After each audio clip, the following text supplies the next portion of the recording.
Hi everybody and welcome to Photomikes Garage. Okay, right behind me you can see my Jeep, my 2014 Jeep Wrangler Rubicon limited, and it's started acting a little strange. I didn't do anything to the Jeep, I didn't make it angry, there's no reason for this, I don't know why. Let me explain what happened. Okay, let's step inside the Jeep. Okay, the problem I'm about to show you apparently is fairly common, and I'll demonstrate. Let's, oh, the windshield is dirty. Let's clean it off. Oh, see, as soon as I let go of this, it just stays in place. Okay. Okay, so the intermittent function is not working. It's gone straight to low. And then if I turn it off, it doesn't park. So I have lost my intermittent function and I've lost my parking function. You know, where, see, and now I gotta, okay, there you go. I gotta just time it. So I still have, I have low and I have high. Oh, there you go. So I believe that it's a switch. I believe that it's a switch right here. So this is a multi-function switch. It controls the rear wiper, which is still working. Yeah, the rear wiper is still working. It's just the functions here, and the intermittent functions and the parking function are not working. Okay, so the switch is not too expensive. Let me show you that. So this, I hope, is the solution. A new multi-function wiper switch here. You got to make sure you get the right one. I noticed there's two types of switches. I'll put a link to the one that I got. As you can see, this switch looks exactly like the one that's in the vehicle. It's got the little tab up here for the rear wiper. Another switch that will fit in there is has less functions. You don't want to get that one. You want to make sure you get the right one. I'll put a link below to this guy. Now this job should be fairly easy, so let's get it done. Well, and this switch is around $60. Not from Mopar. This is aftermarket. If you want to go for Mopar, it's going to cost you more, but I'm hoping that this will work. Okay, so what you're going to want to do to get at the multi-function switch over there is to take off this plastic lower piece around the steering column and this upper plastic piece. And to take that apart, you've got one screw up there, one screw up there, another screw right here, and another screw right there. Now, these are not just your ordinary screws. Of course, that would be too easy, right? We don't want to make it too easy for the common people, do we? No, we don't. So it's a Torx bit. This is what you actually need. It's a Torx bit, and this is a number 20. I have no idea what that means, but you're going to need a number 20 Torx bit, and you're going to need that on a long extension because the screws up there are way up in there. So you need something thin to go way up there with your Torx bit. And of course, this one's easy to reach. So let's take those out. Okay, that's one. That's two. Okay, all the Torx bit head screws are out.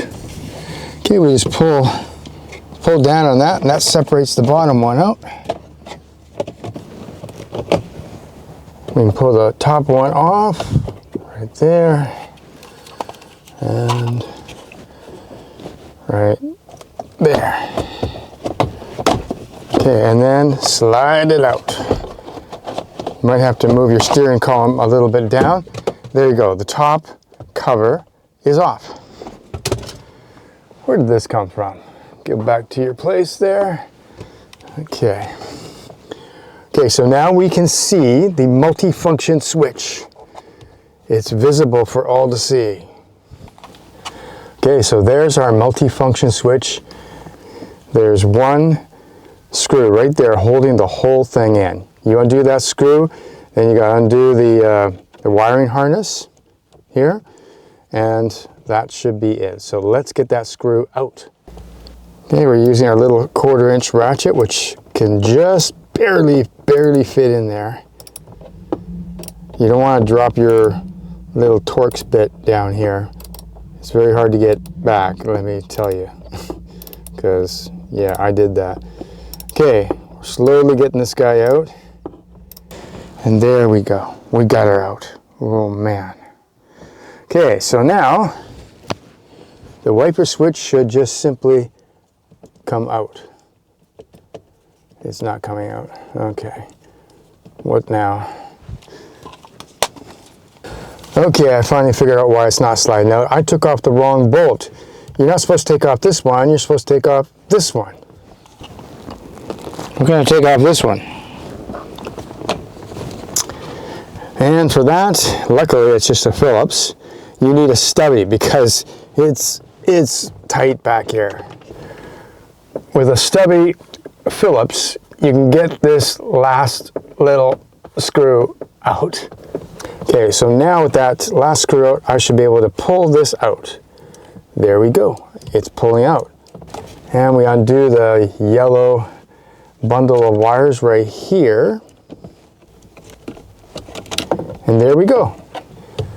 And I got the switch out. There we go.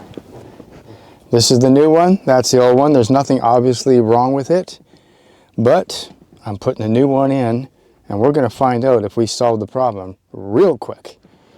Okay, I've got the switch in, I've got the screw in, it is secure. Okay, what we have to do now is test it. Let's hope that this new switch fixes the problem, because if it's not, then I'm not going to post this video.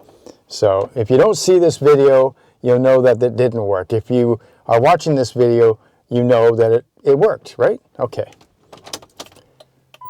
Ignition on. And first of all, try misting function.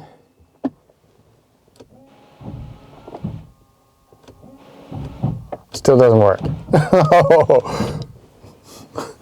Really?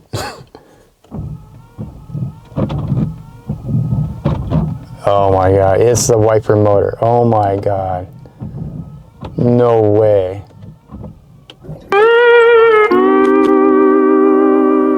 Oh. Yeah, the wiper switch is not the problem. And if I really thought about it, I could have figured that out. The park function doesn't work. And that suggests that part of the wiper motor is burned out rather than the switch. But yeah, I just bought parts. So actually this is a two-part video, because now I'm going to replace the wiper motor under the cowl there, and that should finally fix the problem. So you're very lucky. You get to learn how to do both. The wiper switch inside the cabinet and the wiper motor. Bonus, 2 for 1. Actually, the wiper motor is pretty easy to access on Jeep Wranglers. First of all, I got to take off the wipers. That's a bolt right here, on both sides. And then you got to take up this metal panel, and it just has some Torx head screws right here. 1, 2, 3, 4, and then you also got to take a couple of screws off in here that's attached to this plastic grill, and then this metal plate will come right off, and that'll give us access to the windshield wiper motor. So let's do that. Okay, 13 mil socket for the wipers.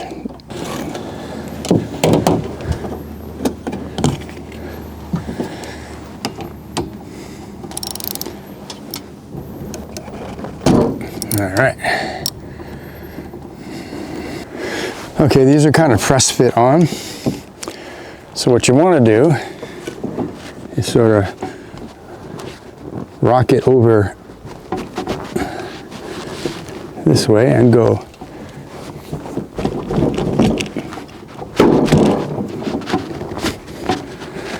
How do I do that? And they will come loose, as you can see. Okay, next we take off the Torx head, and this is a T30. Got to have a T30 for this.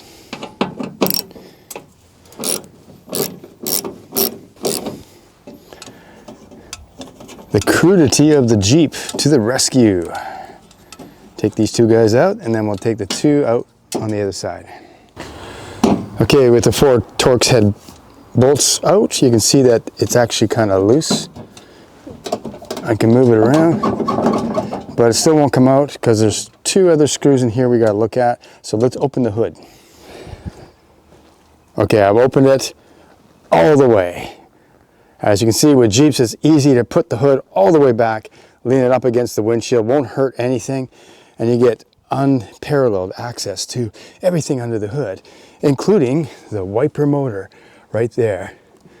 And well, there's not two bolts, but there's these two plastic plugs that have to be removed, and then we can remove our metal grate. And there's the wiper motor. You can see it's original, hasn't been replaced, and it's got a date code on it, 110613. So this is the original wiper motor that went on the Jeep on the assembly line, and I think it's gone bad. We're going to replace that. Okay, I'm going to take those plugs off with this special tool. This is a lifesaver. It makes it really easy to get these little suckers off. So if you're just still using, if you're still using a screwdriver to do this, get this tool.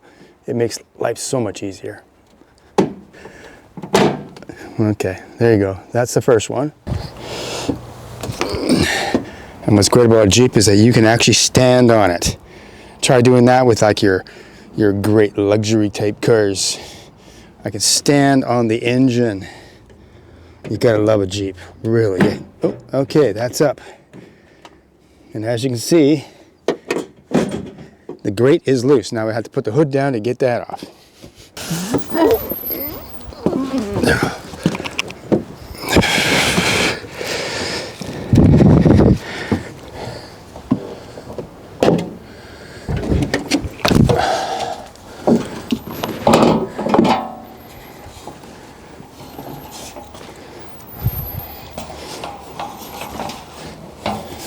I did it. Okay, with that cowl panel off, you can see the entire mechanism.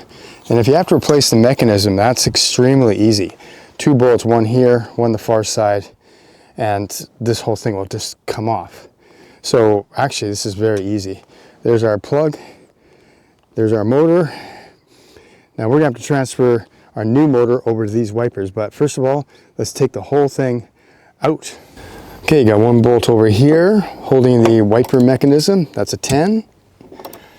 And then one over there, but before I take that one off, I'm going to use this really nice pick tool to open the lock on this connector, which is right here. You just push up. Okay, once you got that up, pull right out. There you go, disconnected. Then passenger side. And now I should be able just to grab and lift it out. Let's see if I'm right.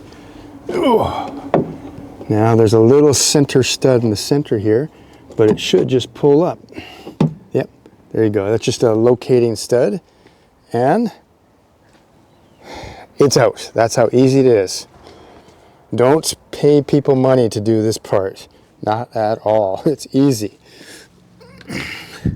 Okay, so there's the wiper motor and the wiper mechanism.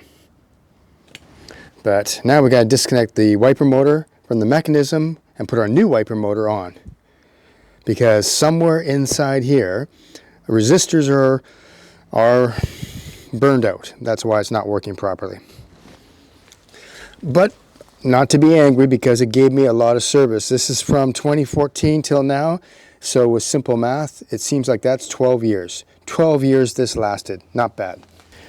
And there we go. We got this from Amazon. The original one is made in Korea. This one I think is made in China. You can go OEM. It's a little expensive. If you want to save some money, you can go on Amazon and get some of the Chinese brand, and we'll see. Now I don't know how long it'll last, but we're putting it on. This is from A Premium, which I've used before. Packaging is quite nice. So, yes, it looks like it's going to fit, no problem. Turn this over.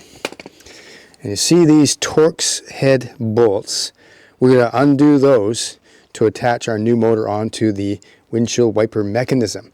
Now I can reach this one pretty easy. They're not too tight. That one's already loose. These are obscured, but all you got to do is move the linkage up a little bit, and you can get to those as well. Oh, I forgot. I got to take off this big bolt too. Okay, let's do that. Okay, so this nut is a 12 millimeter, and it's a little hard to take off because, of course, everything's flopping around, and I already took off those 3 bolts, but I did manage to loosen it, and it is now loose. So let's take that off. There you go. Now the motor should come loose. Might have to give it a little bit of persuasion. Okay, I got it off with a little bit of persuasion. Now we put the new motor back on. Old one out, new one goes in. Just make sure your linkage is in the same position as when you took off the old motor. All the bolts are tight, and I think it's in the proper position. I'm not really sure. Let's put it back in the Jeep and test it. Okay, now the first thing we're going to do is put that locator stud in its proper position, which is right there. Then we're going to put our 2 studs in and also connect up our connector.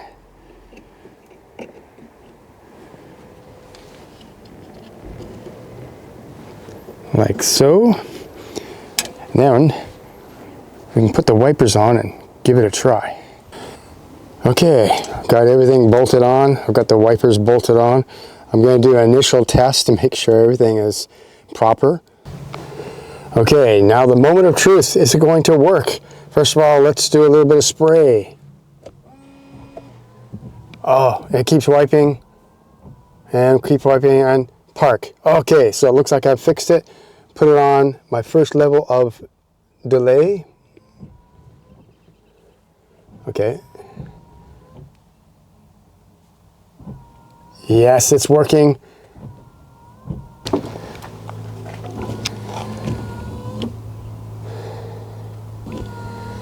Looks like everything's working properly. Fantastic.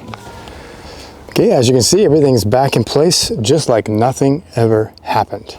All right, there you have it. That's how you replace both your wiper switch in the interior and your wiper motor. So, like I said, a twofer. Anyway, don't pay anybody else to do it. You can do it yourself. You can see how simple it is. So, thanks for watching Photomikes Garage. I will see you next time.